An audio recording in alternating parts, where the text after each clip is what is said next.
Hi అండి, welcome to Prasanna's kitchen and vlogs. Good morning అందరికి. ఈ రోజు మార్నింగ్ మేము ఏమేం చేసుకుంటాము, లేచినాక ఏం పని చేస్తాము, ఎలాగా అన్నది మొత్తం వీడియో అయితే చూపిస్తాము.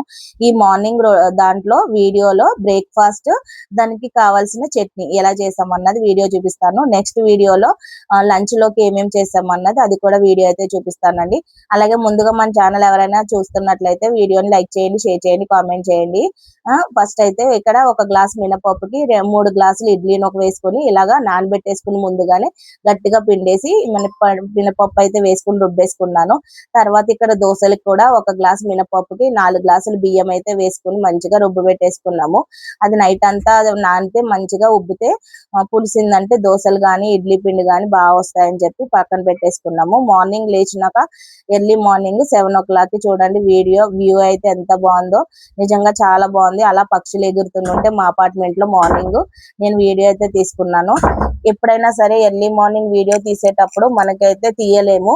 ఇప్పుడైతే నాకు అక్క ఉన్నది ఇంట్లో, అందుకనే మా అక్క చేసేదంతా వీడియో తీస్తున్నాం. మార్నింగ్ మా పని ఎలా ఉంటది అన్నది ముందు రోజు నైటే మార్నింగ్ పడుకునేటప్పుడే కిచెన్ అంతా క్లీన్ చేసేసుకుని గిన్నెలన్నీ కడిగేసేసుకుని మొత్తం క్లీన్ గా పెట్టేసుకుంటాము. ఇలా క్లీన్ గా పెట్టుకోవడం వల్ల మార్నింగ్ లేచేటప్పటికి చిరాగ్గా లేకుండా హ్యాపీగా పీస్ఫుల్ గా ఉంటది మైండ్. మన తర్వాత నెక్స్ట్ ఏం చేయాలన్నది ఐడియా వస్తుంది అనమాట. లేదు అంటే పని అవ్వక ఇటు పక్క చిరాకు అయిపోతుంది. మార్నింగ్ పిల్లలు స్కూల్ కి వెళ్ళాలి, మా వారు ఆఫీస్ కి వెళ్ళాలి, ఇంకా టైం సరిపోదు కదా. అందుకని చెప్పి నైటే ఇలా రెడీ పెట్టేసుకుంటా.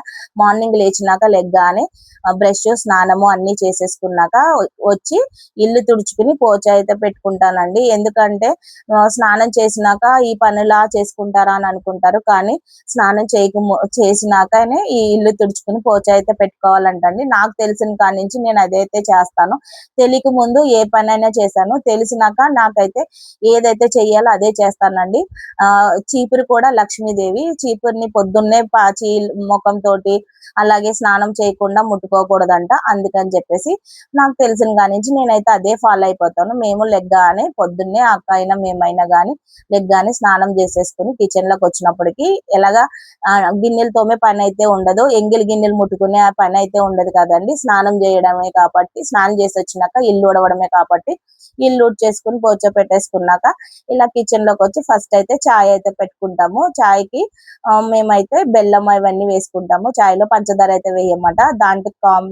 చాయ్లో పొడి కూడా సొంటి మిరియాలు ఇలాచి పొడి అయితే ఉంటది కొట్టి అది కూడా వేసుకుంటాము. వేసుకున్నాక ఫస్ట్ అయితే కిచెన్ లోకి రాగానే చాయ్ పెట్టేసి ఒక పక్కన బియ్యం కూడా తీసి కడిగేసి కుక్కర్ లో పెట్టేసుకున్నది.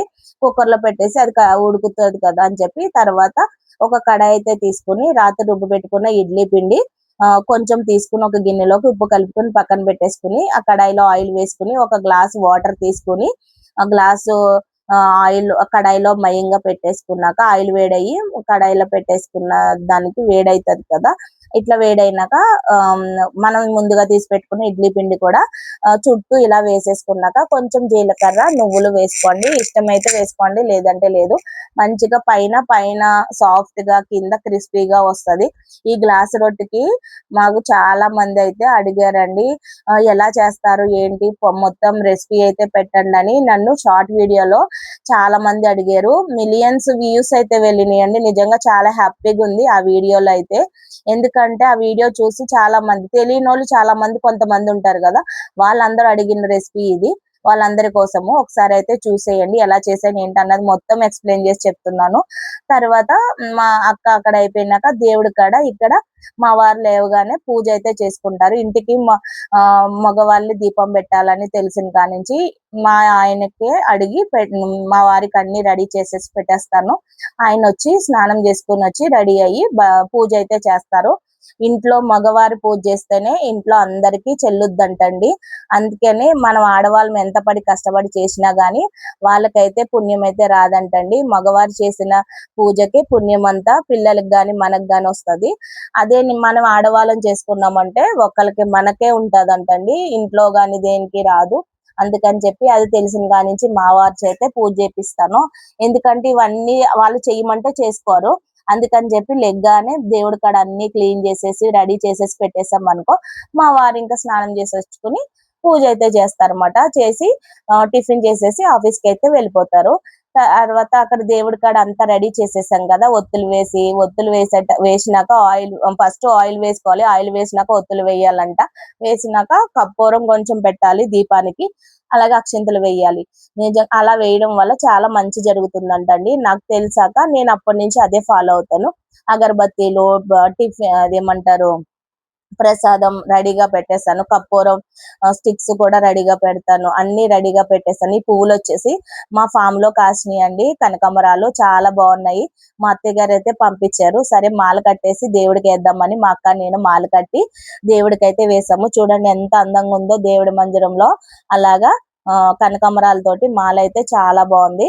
ఇక్కడ వచ్చేసి ఆ దేవుడి కాడ అంతా రెడీ అయిపోయినాక గుమ్మం ముందు కూడా ముగ్గు వేసేసింది అక్క. ముగ్గు అయిపోయినాక ఇక్కడ వచ్చేసి చట్నీ అయితే రెడీ చేస్తుంది. చట్నీ వచ్చేసి శనగపిండి చట్నీ అన్నమాట. ఒక కడాయి తీసుకుని, చిన్న కడాయి, గిన్నె ఆయిల్ వేసుకొని శనగపప్పు, మినపప్పు, జీలకర్ర, ఆవాలు, ఎండుమిర్చి, కరివేపాకు ఇవన్నీ వేపేసుకున్నాక వాటర్ వేసి మరగబెట్టుకోవాలి. దాంట్లోనే ఉప్పు, పసుపు అన్ని వేసుకొని మరుగుతా ఉండాలి.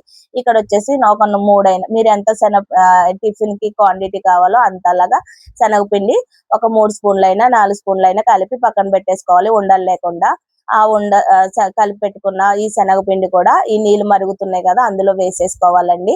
అక్కడ వచ్చేసి అట్టు ఉడికిందా లేదా అని తెలియడానికి మూత తీసి మన చేతితోటి ఇలా నొక్కి చూసామంటే మెత్తగా, అదే చేతికి అంటుకోకుండా ఉందంటే అట్టు అయిపోయినట్టే. స్టవ్ అయితే బంద్ చేసేసింది అక్క, అయిపోయిందని. ఇక్కడ వచ్చి మా వారు లేసారు. లెగ్గానే ఇంకా ఆయన చాయ్ మొహం కడుక్కొని వచ్చారు. చాయ్ తాగుతానంటే సరే అని చెప్పి చాయ్ అయితే వెయిట్ చేసేసామన్నమాట. మేము ఆల్రెడీ ముందే అక్క నేను పెట్టుకుని తాగేసాము ఈ వీడియోలో ముందే. మాకు ఇంకా లేవగానే అవ్వాలి కదా, పని అయిపోయింది. ఇంకా చాయ్ తాగేసి తర్వాత వంటకి స్టార్ట్ చేసిందన్నమాట. అలాగే లంచ్ వీడియో నేను ఏమేమి వండింది అక్క కర్రీ, అది వీడియో నెక్స్ట్ వీడియోలో పెడతాను. ఈ రోజు మార్నింగ్ బ్రేక్ఫాస్ట్ కింద ఏమేమి చేసాము అన్నది మొత్తం చూపించానండి. అలాగే చాలా మంది నన్ను అడిగారు అన్నమాట, నువ్వు ఎలా చేసుకుంటున్నావు మార్నింగ్, పని అంతా ఎలాగ అయిపోతుంది నీకు, 8:30 9 అయినప్పటికి పని అయిపోయింది అంటావు అని అంటారు. ఇలా నైట్ చేసి పెట్టుకోండి, మార్నింగ్ లేచినాక ఈ పనులు చెయ్యండి. నేను చూపించిన విధంగా వీడియోలో చెయ్యండి. పని అవ్వకపోతే నన్ను అడగండి, నేనైతే ఇలాగే చేసుకుంటాను. నా పని అంతా అందుకే ఇలాగ అయిపోతుందండి. వీడియో కనుక నచ్చినట్లయితే లైక్ చేయండి, షేర్ చేయండి, కామెంట్ చేయండి. ఛానల్ ని సబ్స్క్రైబ్ చేసుకుని సపోర్ట్ అయితే చేయండి. మా బ్రేక్ఫాస్ట్ అయితే ఈ రోజు శనగపిండి చట్నీ, అలాగే గ్లాస్ రొట్టె. దీని కాంబినేషన్ కింద అన్ని రకాల చట్నీలు చేసుకోవచ్చు, కానీ మా ఊర్లో అయితే చెరుకు పానకం అని ఇస్తారండి, చాలా బాగుంటది అన్నమాట. ఒక్కసారి అయితే ఇడ్లీ పిండితో గ్లాస్ రొట్టె అయితే తయారు చేయండి. Thank you.